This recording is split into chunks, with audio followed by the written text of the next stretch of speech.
यार बच्चों, क्या हाल चाल? बढ़िया सब। तो आज का वीडियो बहुत ही शानदार और बहुत ही इंपॉर्टेंट होने वाला है। आज हम आपके लिए क्लास ट्वेल्थ बायोलॉजी के मोस्ट इंपॉर्टेंट क्वेश्चन, जो कि वेरी वेरी इंपॉर्टेंट क्वेश्चन होंगे आपके लिए। 30 क्वेश्चन होंगे और एक एक नंबर में पूछे जाते हैं, एक एक नंबर में पूछे जाते हैं, जो कि आपको क्या है 10 नंबर दिलाएंगे। अगर आप इस वीडियो को फुल वॉच करते हैं तो आपको ये 10 नंबर बिल्कुल पक्के हैं कि आपके मिलेंगे ही मिले।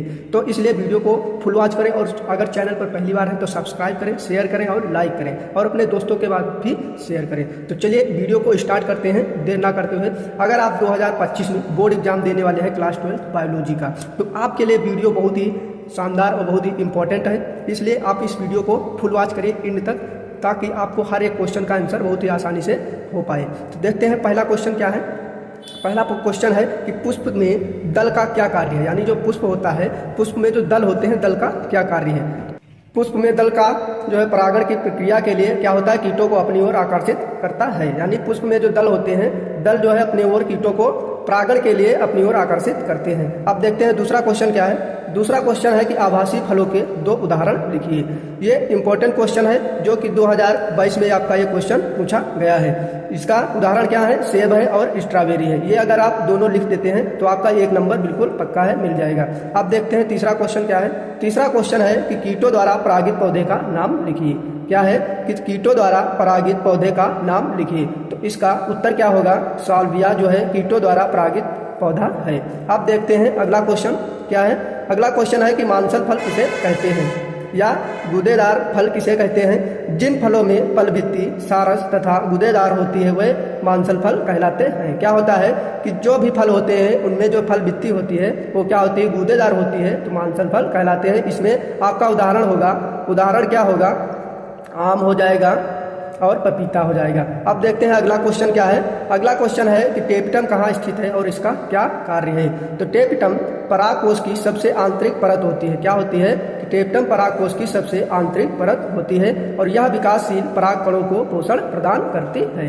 अब देखते हैं अगला क्वेश्चन क्या है। अगला क्वेश्चन है कि भ्रूणपोष केंद्रक का निर्माण किस प्रकार होता है। जो भ्रूणपोष है उस केंद्रक का निर्माण किस प्रकार होता है। तो इसका आंसर क्या होगा, देखते हैं। इसका आंसर है कि द्वितीयक केंद्रक यानी 2n तथा एक नर केंद्रक n के संलयन से भ्रूणपोष केंद्रक का निर्माण होता है। अगला क्वेश्चन है कि आर्तव चक्र क्या है, या फिर इसे कहते हैं कि ऋतुस्राव चक्र किसे कहते हैं। तो ये भी आपका 1 नंबर में क्वेश्चन पूछा जाता है, और ये भी मोस्ट इंपॉर्टेंट क्वेश्चन है। इसका आंसर क्या होगा कि मादाओं में अंडाणु निर्माण 28 दिन के चक्र में होता है, जिसे क्या कहते हैं, मासिक चक्र या ऋतुस्राव चक्र कहते हैं। अब देखते हैं अगला क्वेश्चन क्या है। अगला क्वेश्चन है कि लीडिंग कोशिकाओं द्वारा संश्लेषित व स्रावित वृषण हार्मोन का नाम लिखिए। जो कि 2019 और 22 में ये क्वेश्चन पूछा गया है। इसका आंसर क्या होगा, लीडिंग कोशिकाएं ल्यूटिनाइजिंग हार्मोन के नियंत्रण में टेस्टोस्टेरोन और एंड्रोजन हार्मोन का स्रावण करती हैं। अब देखते हैं अगला क्वेश्चन क्या है कि प्रसव क्या है। प्रसव क्या है, ये एनसीईआरटी क्वेश्चन है और 2022 में ये क्वेश्चन पूछा गया है। इसका आंसर क्या होगा, गर्भकाल पूरा होने पर पूर्ण विकसित शिशु का माता के गर्भ से बाहर आना क्या कहलाता है, प्रसव कहलाता है। अब देखते हैं अगला क्वेश्चन क्या है। अगला क्वेश्चन है कि शुक्राणुओं को पोषण प्रदान करने वाली कोशिकाओं के नाम लिखिए। तो इसमें जो है शुक्राणुओं को कौन सी पोषण प्रदान करते हैं कोशिकाएं, उसका आंसर क्या है, सर्टुली कोशिकाएं। अब देखते हैं अगला क्वेश्चन क्या है। अगला क्वेश्चन है कि मानव में गुणसूत्रों की संख्या कितनी है।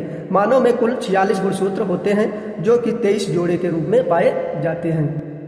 अब देखते हैं अगला क्वेश्चन कौन सा है। अगला क्वेश्चन है कि IVF तथा GIFT का फुल नाम क्या है। ये 2022 में क्वेश्चन पूछा हुआ है और 1 नंबर में क्वेश्चन पूछा गया है। तो इसका फुल नाम क्या है। IVF का हिंदी में कहते हैं पात्रे निषेचन, और इसका फुल नाम क्या है, इन विट्रो फर्टिलाइजेशन। और इसका GIFT का फुल नाम क्या है, गेमेट इंट्रा फाइलोपियन ट्रांसफर, जो इसको कहते हैं। अब देखते हैं अगला क्वेश्चन क्या है, 13 नंबर कि IUD का फुल नाम क्या है। ये 2022 और 23 में क्वेश्चन पूछा गया है। ये भी मोस्ट इंपॉर्टेंट क्वेश्चन है। अब क्या होता है इसका फुल नाम, इंट्रायूट्रेन डिवाइस जो है IUD का फुल नाम है। अब देखते हैं अगला क्वेश्चन 14 नंबर है कि वंशागत के क्रोमोसोमवाद को किसने प्रतिपादित किया। ये एनसीईआरटी का क्वेश्चन है और बहुत ही इंपॉर्टेंट यानी मोस्ट इंपॉर्टेंट क्वेश्चन है। ये आपके बोर्ड एग्जाम में 2018, 20, 22 और 23 में ये क्वेश्चन पूछा गया है।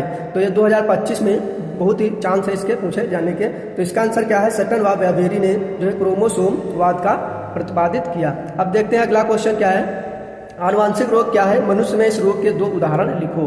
तो वह रोग जो किसी संतान को अपने माता पिता से आनुवांशिक रूप में प्राप्त होते हैं क्या कहलाते हैं? आनुवांशिक रोग कहलाते हैं। जैसे हीमोफीलिया है, वर्णांधता है। तो अब देखते हैं अगला क्वेश्चन क्या है। अगला क्वेश्चन 60 नंबर है कि डीएनए में कितनी न्यूक्लियोटाइड इकाइयाँ होती हैं? तो क्या होती हैं? 4 होती हैं। डीएनए में कितनी होती हैं? 4 न्यूक्लियोटाइड इकाइयाँ होती हैं। अब देखते हैं 17 नंबर क्वेश्चन क्या है। मोस्ट इंपॉर्टेंट ये क्वेश्चन है जो है डीएनए से डीएनए के निर्माण में कौन सा एंजाइम भाग लेते हैं? तो क्या होता है कि डीएनए से डीएनए के निर्माण में कौन से एंजाइम भाग लेते हैं? नंबर 1 है डीएनए पॉलीमरेज और दूसरा है लाइगेज। अब देखते हैं अगला 18 नंबर क्वेश्चन क्या है कि मनुष्य में विषाणु जनित कुछ प्रमुख रोगों के नाम लिखिए। तो मनुष्य में विषाणु जनित कुछ प्रमुख रोग इस प्रकार हैं, जैसे चेचक, हर्पीज, डेंगू ज्वर, खसरा, rabies, RNA virus, DNA virus आदि जो है ये मनुष्य में विषाणु जनित रोग होते हैं। अब देखते हैं अगला क्वेश्चन क्या है। मानव शरीर की प्राकृतिक विनाशी कोशिकाएं किन्हें कहते हैं? श्वेत रुधिराणु लिम्फोसाइट्स को मानव शरीर की विनाशी कोशिकाएं कहते हैं। तो इसका आंसर क्या है कि श्वेत रुधिराणु जो होते हैं RWS, RWC, तो लिम्फोसाइट्स को मानव शरीर की विनाशी कोशिकाएं कहते हैं। अब देखते हैं अगला क्वेश्चन 20 नंबर है। दूध से दही बनाने वाले बैक्टीरिया का नाम लिखिए। जो दूध होता है, दूध से दही में बनने वाले बैक्टीरिया का नाम लिखिए। तो लैक्टिक एसिड यानी जो लैक्टिक अम्ल होता है, बैक्टीरिया लैक्टिक अम्ल उत्पन्न करके दूध को दही में बदल देता है। अब देखते हैं अगला क्वेश्चन 21 नंबर है कि आनुवांशिकी अभियांत्रिकी में उपयोगी किन्हीं 2 एंजाइमों के नाम तथा कार्य लिखिए। 2017, 20 और ये 23 में क्वेश्चन पूछे गए हैं। मोस्ट इंपोर्टेंट क्वेश्चन है। तो इसका पहला क्या है? प्रतिबंधन एंडोन्यूक्लिएज एंजाइम। तो इसका कार्य क्या होता है? या डीएनए के भीतर विशिष्ट स्थलों पर ही डीएनए को काटता है। और दूसरा है डीएनए लाइगेज, यह डीएनए के खुले सिरों को जोड़ता है। अब देखते हैं अगला क्वेश्चन क्या है। अगला क्वेश्चन 22 नंबर है कि डीएनए के खंडों को आपस में किस एंजाइम से जोड़ा जाता है? ये 2018, 19 और 22, 23 में क्वेश्चन पूछा गया है। मोस्ट इंपोर्टेंट ये क्वेश्चन है आपके बोर्ड एग्जाम के लिए। तो इसका आंसर क्या है? लाइगेज जो है खंडों को आपस में एंजाइम, जो लाइगेज एंजाइम है ये क्या होता है कि डीएनए के 2 खंडों को आपस में जोड़ता है। अब देखते हैं अगला 23 नंबर क्वेश्चन है। 23 नंबर क्वेश्चन है कि बायोपायरेसी किसे कहते हैं? और ये क्वेश्चन मोस्ट इंपोर्टेंट क्वेश्चन है आपके एग्जाम 2025 के लिए, क्योंकि ये 2014, 15, 16 और 17, 18, 19 और 20, 22, 23 लगातार ये क्वेश्चन पूछा गया है। ये रिपीटेड क्वेश्चन है, तो इसलिए इसके जो है 2025 में आने के फुल चांस है कि ये 100% आएगा ही आएगा। इसका आंसर क्या है देखते हैं। मल्टीनेशनल कंपनियों व दूसरे संगठनों द्वारा किसी राष्ट्र या उससे संबंधित लोगों से बिना व्यवस्थित अनुमोदन व क्षतिपूरक के जैव संसाधनों का उपयोग करना क्या कहलाता है? बायोपायरेसी कहलाता है। जो मल्टीनेशनल कंपनियां होती हैं वह फिर दूसरे जो संगठन होते हैं उनके द्वारा राष्ट्र या उससे संबंधित लोगों से बिना व्यवस्थित अनुमोदन व क्षतिपूरक यानी कोई भी नुकसान किए बिना जो जैव संसाधनों का उपयोग करना है वो क्या कहलाता है? बायोपायरेसी कहलाता है। अब देखते हैं अगला क्वेश्चन क्या है 24 कि पेटेंट से क्या आशय है, या फिर इसका क्वेश्चन बनता है कि पेटेंट की परिभाषा लिखिए या पेटेंट से आप क्या समझते हैं। तो ये भी 2022 और 23 में क्वेश्चन पूछा गया है। मोस्ट इंपोर्टेंट क्वेश्चन है। आप देखते हैं इसका आंसर क्या है। पेटेंट एक अधिकार है। क्या है? पेटेंट एक अधिकार है जो किसी व्यक्ति या संस्था को किसी नई सेवा, तकनीकी प्रक्रिया, खोज, उत्पाद या डिजाइन के लिए प्रदान किया जाता है। तो पेटेंट क्या है? एक प्रकार से अधिकार है जो किसी भी व्यक्ति को, संस्था को किसी नई सेवा, तकनीकी प्रक्रिया, खोज, उत्पाद या डिजाइन के लिए जो है आज्ञा प्रदान करता है। अब देखते हैं अगला क्वेश्चन क्या है कि छायोद्भिद को उदाहरण सहित लिखिए। तो ये भी क्वेश्चन इंपॉर्टेंट है। 2022 में 18 और 20 और 23 में क्वेश्चन पूछा गया है। पौधे जो छाया में उगना पसंद करते हैं वे छायोद्भिद या स्कायोफाइट्स हैं। इसका उदाहरण क्या है? जावा मास है। अब देखते हैं अगला क्वेश्चन क्या है 26 कौन सा जंतु अत्यधिक शिकार के कारण भारत में विलुप्त हो रहा है? और ये भी इंपॉर्टेंट क्वेश्चन है आपका 2020 और 17 में क्वेश्चन पूछा गया है। तो इसका आंसर क्या होगा? कस्तूरी मृग जो है बहुत अत्यधिक शिकार के कारण भारत से विलुप्त हो रहा है।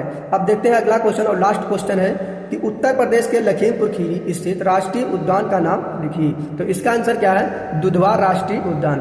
तो मिलते हैं अगले वीडियो में इसी तरह के